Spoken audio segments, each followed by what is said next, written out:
It's official. No matter where you go in Colorado, no matter what you believe, whether you think masks work or you don't, you are now required to wear one. Now, there are some exceptions, and as part of our continued 360 reporting on the subject, let's first break down the governor's statewide mask order that was issued today. Anyone over the age of 10 must wear a mask for at least the next 30 days, and that includes walking in and out of stores or businesses, and of course, when you're inside.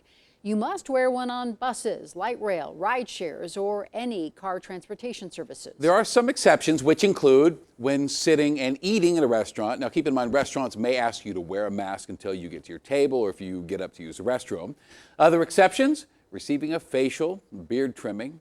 First responders, religious officials do not have to wear them. Anybody with breathing troubles or those unconscious or incapacitated or unable to remove a face covering on their own.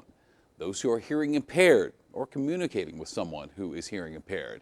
And you don't have to wear one when exercising alone or when you're with members of the same household.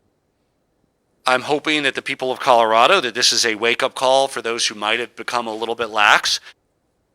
The governor says data showed about 67% of people still wear a mask without a mandate, but then realized that number jumped to 83% with a mask mandate in place. And no, you won't see me or Shannon wearing a mask on TV. I do keep mine here at all times. Under the governor's executive order, if you're speaking to a televised audience, you are exempt. But if you are caught without a mask, you could face civil or criminal penalties, similar to trespassing, which could be as minor as a ticket or as serious as prison time. And that order goes into effect at midnight. Weld County Sheriff's Office and the El Paso County Sheriff's Office say they're not going to enforce it. And we know of at least one lawsuit already brewing. We also heard from Douglas County commissioners who say they will follow the state order despite vocal opposition to masks up to this point. Denver 7's Gary Brode continues our 360 reporting tonight with multiple perspectives on what Coloradans think of this mandate.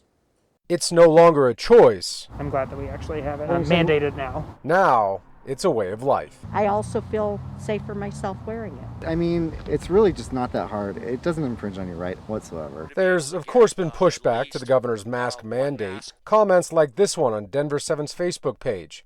Quote, "I'll be opting out, thank you. Cloth masks made out of an old t-shirt will not stop a virus." Others even more direct, writing, "I will not wear a mask, period." Politicians like Representative Mark Bailey sharing a similar sentiment.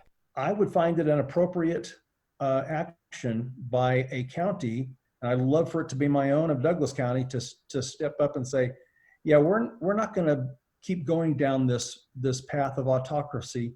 While Representative Kyle Mullica stands on the other side of the aisle. And that's what's so frustrating is it's so preventable and so easy, yet it's being politicized. But according to a Pew Research study, nearly 2/3 of Americans say they already wear a mask all or most of the time. And major retailers like Walmart, Sam's Club, and King Soopers are requiring their shoppers to wear masks. Oh, I did some jumping jacks. I was like, hey, about time, Governor. This is awesome. Lake Street Tavern also makes their customers wear masks, but not all comply. We had a guy come in with 2 women, and he went to go to use the restroom, didn't put his mask on. Then he goes to the front door and just stands there with no mask on. We're like, you need to leave. Enforcing for an owner may be easy. My first question, how is this going to be enforced? But for a governor, that's a different question. The gist of what I take away from this is there's no law enforcement role to play here. District Attorney George Brockler sees no legal ramifications in the mandate. A public health order that comes from either a local or county public health department or CDPHE carries the force of criminal law if it's violated. The governor's executive order by itself doesn't. Gary Brode, Denver 7. And if we miss your perspective on the statewide order, let's hear it. You can email us 360@thedenverchannel.com. Governor Polis is also hitting the pause on issuing new variances for counties and cities in the next 2 weeks.